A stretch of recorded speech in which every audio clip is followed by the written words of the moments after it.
हाँ चलो बोलो। पाताल मंदिर प्रयागराज के लिए रवाना हो रहे हैं कोकापुर से मंदिर से। हम इनसे आपकी बातचीत कराते हैं। तो मालिक बोल सकते हैं। तो महाराज जी, आप पहले आप अपना नाम बताइए। मैडम महापति दुर्गेश गिरी महाराज महाराज हैं। गिरी का नाम महान सभापति भोला गिरी महाराज। और आज हम लोग गोवा जिला से कोकापुर ग्राम से पातालेश्वर शिव महादेव मंदिर से संत मुनिगण यहाँ से प्रयागराज महाकुंभ स्नान प्रस्थान करेंगे 1 से 1:30 बजे के बीच में। और बस प्रस्थान करना है। जैसे महाराज जी, आपका काफिला जो है यहाँ से प्रस्थान करेगा प्रयागराज कुंभ के लिए, तो महाराज जी पहले हम ये जानना चाहेंगे, जैसे आप वहाँ जा रहे हैं, जैसे स्नान करते हैं, जैसे मान लो हमने सुना प्रयागराज में सबसे पहले साधु संतों स्नान करते हैं, उसके बाद में कोई ऐसी परंपरा है जो उनके बाद में आम जनता के जो लोग हैं वो भी स्नान कर सकते हैं क्या? बिल्कुल बिल्कुल, स्नान तो सबके लिए है, परंतु साधु संत से पहले हम देवताओं का स्नान करवाते हैं, क्योंकि हम कुंभ स्नान करते हैं, देवताओं के लिए कुंभ स्नान होता है। प्रथम गणेश जी स्नान करते हैं, फिर द्वितीय में आदि जगत गुरु दत्तात्रेय भगवान, फिर तीसरे में गायत्री माता, ऐसे देवताओं का स्नान करवाया जाता है। उसके साथ में देवताओं के साथ में पीछे से संत महामुनियों लोग भी स्नान करते हैं। पहले देवताओं का स्नान होता है, फिर संत लोगों का, फिर उसके साथ भगत जगत भी स्नान करते हैं। जो व्यक्ति है वो संत के साथ में है। सब इसी तरह से प्रक्रिया चलता है।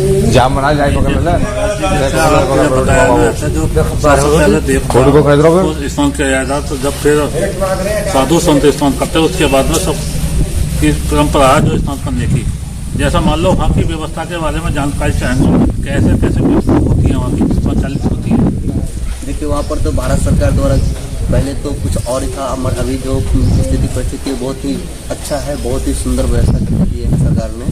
और जहाँ तक योगी बाबा ने बहुत अच्छा कर दी है कुंभ का प्रयोजन, क्योंकि ये अंतर्राष्ट्रीय लेवल पे कुंभ होता है, तो उसी हिसाब से योगी बाबा ने बहुत अच्छा इसका सब कुछ किया। जैसे हम लोग को पानी, बिजली, जगह का प्लॉट काट के देते हैं, कितने संत हम एक जगह रहेंगे उसके लिए हमें पहले से लिखित देना पड़ता है, हम इतने संत एक जगह रहेंगे भगतों के साथ में, तो उस हिसाब से हम लोग को प्लॉट काट देते हैं, पानी देते हैं, बाथरूम देते हैं, सब कुछ का व्यवस्था करके देते हैं कुंभ में सरकार तरफ से।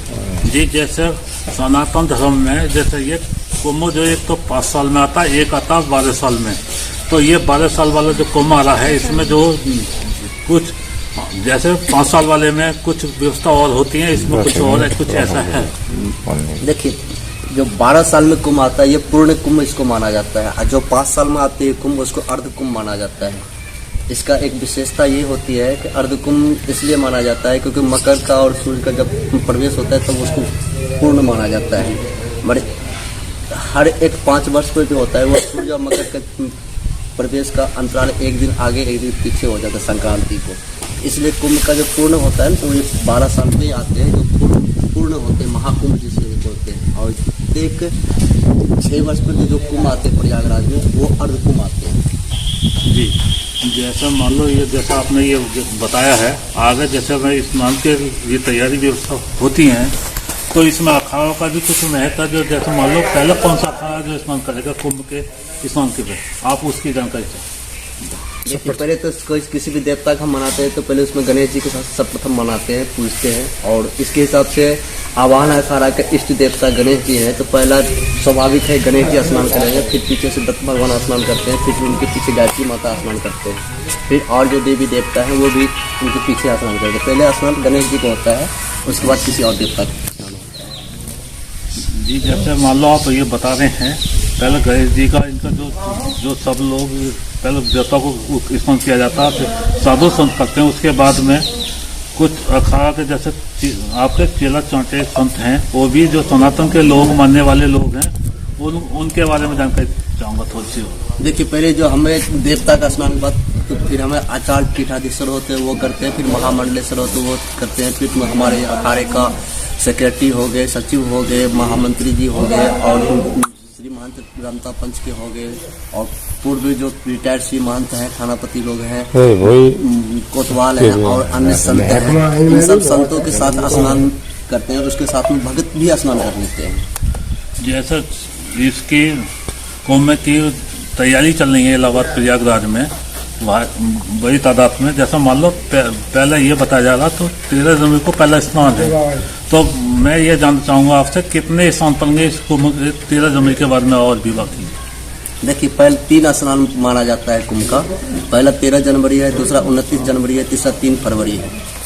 ठीक, दूसरा पहला है मकर संक्रांति का स्नान है, दूसरा मौनी अमावस्या का है जो 29 जनवरी का है, जिसमें मौन रहा जाता है, मौन होकर उसमें स्नान किया जाता है। और तीसरा श्री पंचमी का है, जिसमें मतलब नवरात्र भी रहती है और नवरात्र में पंचमी की रोज पूजा होता है, जिस दिन माता सरस्वती का विशेष पूजा अर्चना किया जाता है।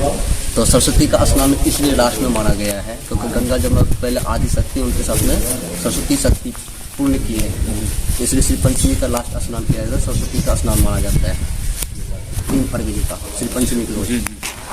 उसके बाद फिर काशी में लोग स्नान करते हैं, 6 स्नान होते हैं। काशी में भी 3 स्नान होता है शिवरात्रि के बीच में, एकादशी का, पूर्णिमा का और शिव चौदस का, ये 3 स्नान काशी का होता है।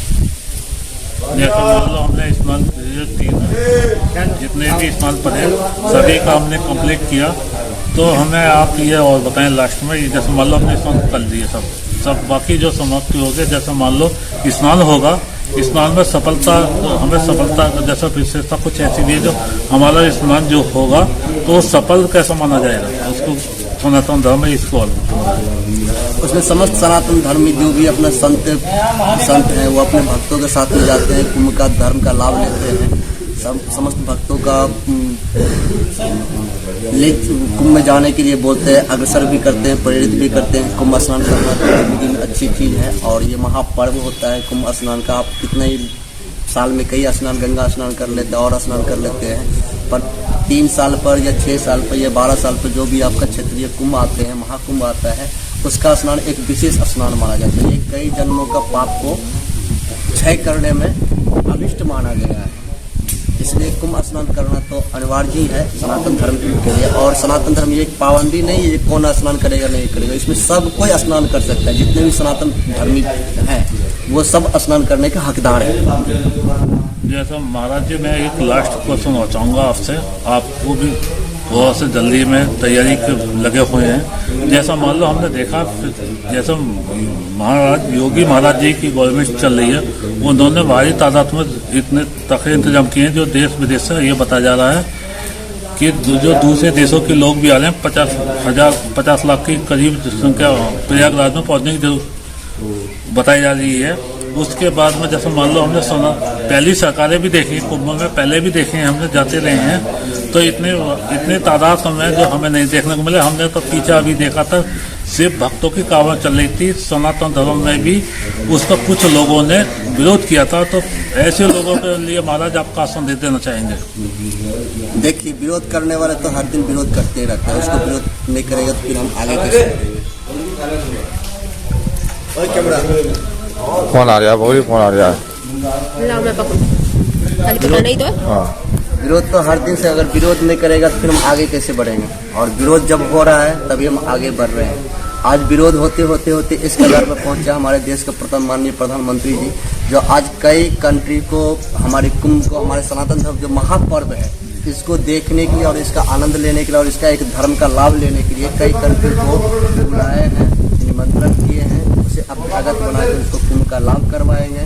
ये तो हमारे देश का बड़प्पन है। अगर वो हमारे धर्म को रोकथाम नहीं करता, इस तरह से नहीं करता, तो हम इतना जागृत भी नहीं होते, है ना। और विधर्मी हमेशा विधर्म वाला काम करता है और धार्मिक जो होता है वो हमेशा धर्म वाला काम करते हैं, वो अपने अपने लक्ष्य पर दोनों अटल रखते हैं।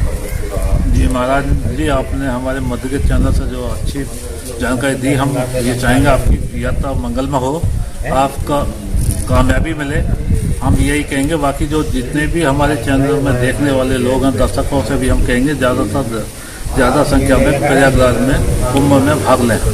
आपने बहुत जानकारी दी। मैं रिपोर्टर धमसिंह अमरोहा से, रिपब्लिक वॉइस न्यूज़ 24। धन्यवाद।